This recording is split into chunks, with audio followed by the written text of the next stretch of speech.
দূর দূর আর ভাল লাগে না। সেই সকাল থেকে একের পর এক 150 জনের মতো ইন্টারভিউ নিলাম, কেউ একজনও কোনো প্রশ্নের উত্তর ঠিকঠাক দিতে পারে না।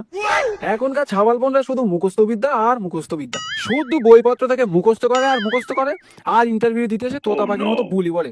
কারোর মাথায় কোনো ঘিলু বলে কিচ্ছু নাই। এই জন্য এবার আমি সমস্ত প্রশ্নগুলো বইয়ের বাইরে থেকে সাজিয়েছি। এবার দেখবো কে উত্তর দিতে পারে, কিন্তু সেরকম তো কোনো ক্যান্ডিডেট পাচ্ছি না।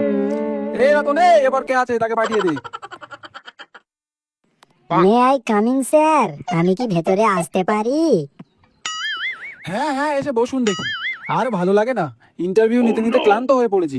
দেখি তোমার ঘটে কি আছে। আচ্ছা বলুন দেখি, একটা মুরগির ডিমকে কংক্রিটের মেঝের উপর ফেলে দেওয়া হলো, কিন্তু ভাঙলো না, কিভাবে সম্ভব? আরে স্যার, এ তো খুব সোজা প্রশ্ন। কংক্রিটের মেঝেটা এত যে শক্ত, সামান্য ডিমের আঘাতে ভাঙবে না। আরে বাহ, একদম সঠিক উত্তর। আচ্ছা এবার বলুন দেখি, কোন মাসে মানুষেরা সব থেকে কম ঘুমোয়? স্যার, ফেব্রুয়ারি মাসে। কেন বলুন দেখি?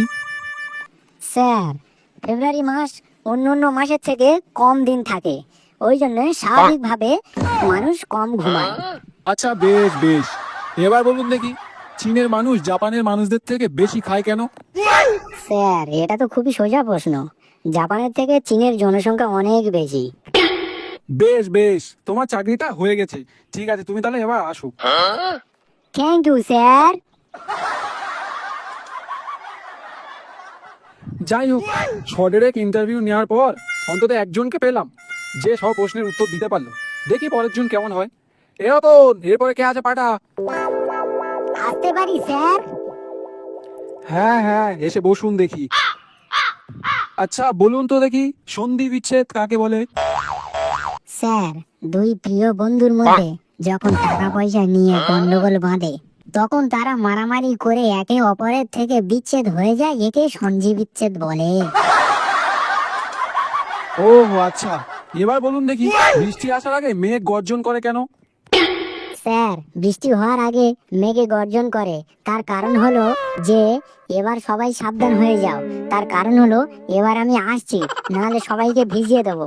যেমন ক্লাসে স্যার আসার আগে ঘন্টা মেরে অ্যালার্ট করে দেয়, সেইভাবে বৃষ্টি হওয়ার আগে সবাইকে সাবধান করে দেয়। আচ্ছা এবার বলুন দেখি, পৃথিবীতে 3 ভাগ জল আর 1 ভাগ স্থল কেন?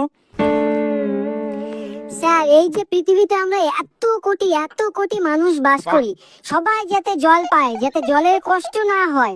আমাদের রোজকার প্রয়োজনে, যেমন রান্না করার যাতে জলের প্রয়োজন, ঠিক আছে, আপনি পায়খানা করে ছোঁচানোর কাজে জলের প্রয়োজন, খাওয়ার প্রয়োজন, জামা কাপড় ধুইতে জলের প্রয়োজন, যাতে কোনোভাবে জলের কষ্ট না হয়। সেই কারণে এত কোটি লোকের জলের অভাব পূরণ করার জন্য সৃষ্টিকর্তা অনেক ভেবে চিন্তে পৃথিবীতে 3 ভাগ জল আর 1 ভাগ স্থল দিয়েছেন। দূর দূর, এ কেমন ধরনের লোক সব ইন্টারভিউ দিতে চলে আসে, মাথাটা খারাপ করে দেয়। আপনি জানতো দেখি যান, আগে ভালো করে সবকিছু শিখে আসুন, জানুন, তারপর ইন্টারভিউ দিতে আসবে। এইসব আপনার কাজ নয়, যান।